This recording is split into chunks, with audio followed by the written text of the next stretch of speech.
ഇവിടെ സാമ്പത്തികമായിട്ടൊക്കെ വളരെ പിന്നോക്കം നിൽക്കുന്നതായിരുന്നു. അപ്പോൾ ഞാൻ ഗുരുവായൂരാണല്ലോ എൻ്റെ വീട് നിൽക്കുന്നത്. അവിടെ തട്ടുള്ള വീടുകൾ, ഓല അല്ലെങ്കിൽ ഓട്, മേപ്പര ഓട്, താഴെയുള്ള പെര ഓല, 3-4 വീടാണ് എൻ്റെ ചുറ്റുപാടിലുണ്ടായിരുന്നത്. ഗുരുവായൂരൊക്കെ ആ റോഡൊക്കെ വരുന്നേ ഉള്ളൂ. എൻ്റെ വീടിൻ്റെ മുന്നിൽ കൂടെ ഒക്കെ വരുന്ന റോഡ് വരുന്നേ ഉള്ളൂ. വെട്ടി തുടങ്ങിയിട്ടുള്ളൂ. പൊതുവെ ദാരിദ്ര്യം ഉണ്ടായിരുന്നു. 70കളിലാണ് ഞാൻ പറയുന്നത്. ആദ്യത്തെ ദാരിദ്ര്യം ഉണ്ടായിരുന്നു. ചെറിയ കൂലി ഇതൊക്കെ ആയിരുന്നു. ഇതിലും പരിതാപകരമായിരുന്നു ഗൾഫിലെ ജീവിതം എന്നുള്ളതാണ്. അവിടെ ചെല്ലുമ്പോൾ അവിടെ റോഡുകൾ, ദുബായ് അബുദാബി റോഡ് ടാറിട്ട റോഡായിരുന്നില്ല. ഒരു സാധാരണ റോഡായിരുന്നു. വളരെ കൂടി പോകുന്ന, ഓടി വണ്ടി ഓടിയിട്ട് ഓടാവുന്ന റോഡുകളായിരുന്നു. ഞാൻ ചെന്നത് അബുദാബിയിലാണ്.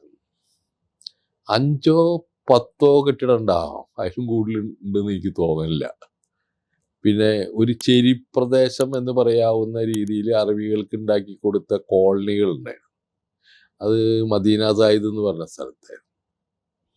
അവിടെയാണ് ഞാൻ താമസിച്ചത്. അത് അറബി താമസിക്കുന്നതിൻ്റെ ഒരു മജ്ലിസ് എന്ന് പറഞ്ഞിട്ടൊരു റൂമുണ്ട്. ആ മുറി 15 അടി 10 അടി ഉണ്ടാവും. അതാണ് 5-6 ആളുകൾ താമസിക്കുന്നത്.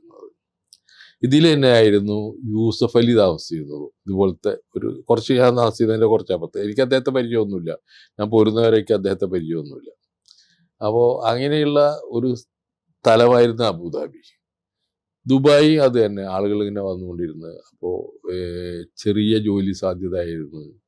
ശമ്പളമൊക്കെ വളരെ കുറവായിരുന്നു. ഇവിടെ അത്ര തന്നെയുള്ള ജീവിത ചെലവ് ഇവിടെ വളരെ കുറവായിരുന്നു. ഈ ഒരു അവസ്ഥയാണ്.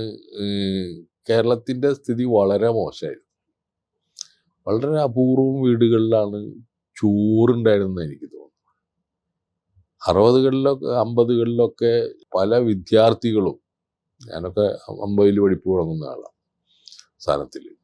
അപ്പോൾ അവരൊക്കെ 50ൽ പഠിപ്പ് തുടങ്ങുമ്പോഴൊക്കെ പല കുട്ടികളും ഉച്ചയ്ക്ക് ഭക്ഷണം കഴിക്കാറില്ല. പലർക്കും നല്ല വസ്ത്രമില്ല. ഇങ്ങനെയൊക്കെയുള്ള ഒരു ജീവിത പശ്ചാത്തലമായിരുന്നു. കഞ്ഞിയാണ് പ്രധാന ഭക്ഷണം സാധാരണക്കാരെ. അപ്പോൾ ഈ ഒരു ജീവിത പശ്ചാത്തലം നമ്മൾ മറന്നുപോയിരിക്കുന്നു. ഇതായിരുന്നു കേരളം. ഈ കേരളത്തിൽ നിന്ന് പോയ ആളുകൾ അവിടെ ചെന്ന് കൊണ്ടുവന്ന പണമാണ് കേരളത്തിൻ്റെ വലിയ മാറ്റം ഉണ്ടാക്കിയതെന്നാണ് ഞാൻ വിശ്വസിക്കുന്നത്.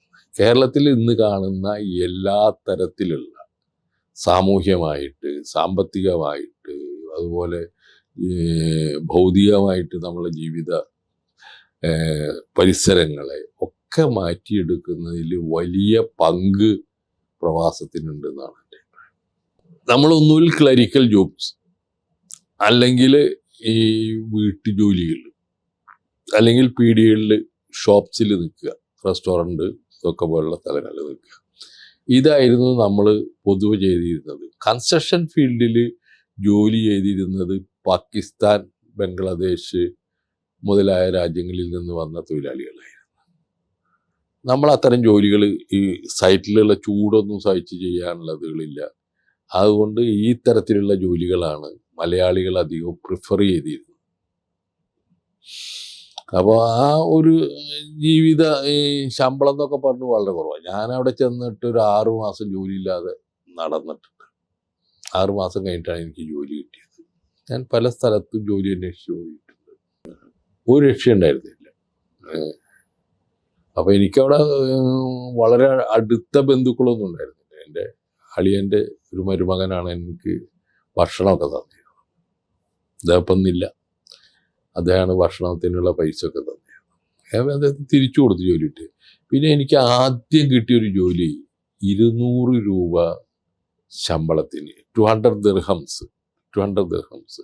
അത് വളരെ ചെറിയ ജോലിയാണ്. അത് വൈകുന്നേരം 5 മുതൽ 10 മണി വരെ ഒരു ഹോട്ടലിൽ റിസപ്ഷനിൽ നിൽക്കുന്നതാണ്. അന്ന് ബിരുദധാരികളൊക്കെ വളരെ കുറവാണ് അവിടെ വന്നുള്ളത്. വളരെ കുറവ് ആളുകളേ ഉള്ളൂ. അപ്പോൾ അവർക്ക് എന്താണ് ബിരുദം എന്നോ അതൊന്നും അറിയില്ല. നിങ്ങൾക്ക് ജോലി അറിയോ എന്നുള്ളതാണ് വിഷയം. അപ്പോൾ അത് ഞാൻ 10 ദിവസം ചെയ്തോളൂ. 10 ദിവസം ചെയ്തിട്ടപ്പോഴത്തേനും എനിക്ക് വേറൊരു ജോലി കിട്ടി.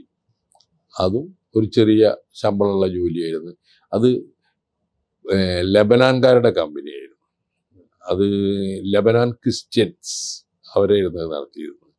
ഓറിയൻ്റൽ കോൺട്രാക്റ്റിങ് ഇപ്പോഴില്ല, ആ കാലത്തുണ്ടായിരുന്ന ഒരു മീഡിയം കൺസ്ട്രക്ഷൻ കമ്പനിയായിരുന്നു. അവിടെയാണ് ഞാൻ ജോലി ചെയ്തത്. അവിടെ നിന്നാണ് നമ്മൾ പലതും പഠിക്കാൻ ആരംഭിക്കുന്നത്. നമ്മൾ ഈ അറബികളിൽ ക്രിസ്ത്യാനികളുണ്ടെന്ന് അവിടെ ചെന്നപ്പോൾ നമ്മളറിയാം. നമുക്കത് അറിയില്ലല്ലോ. പേരിൽ പോലും വ്യത്യാസങ്ങളില്ല. സായിദ് അബ്ദുൽ കരീം, സമീർ അൽ റാഷിദ്, സമീർ അൽ ഹാജ്, ഇതൊക്കെ ക്രിസ്ത്യാനികളാണ്. അപ്പോൾ അത് നമുക്കൊരു പുതിയ അനുഭവമായിരുന്നു. അവരായിരുന്നു കൂടുതൽ ജോലി ചെയ്തിരുന്ന ആളുകളൊക്കെ. അവിടെ വെച്ചിട്ടാണ് നമ്മൾ അറബി സംസാരിക്കാനും ഹിന്ദി സംസാരിക്കാനും ഒക്കെ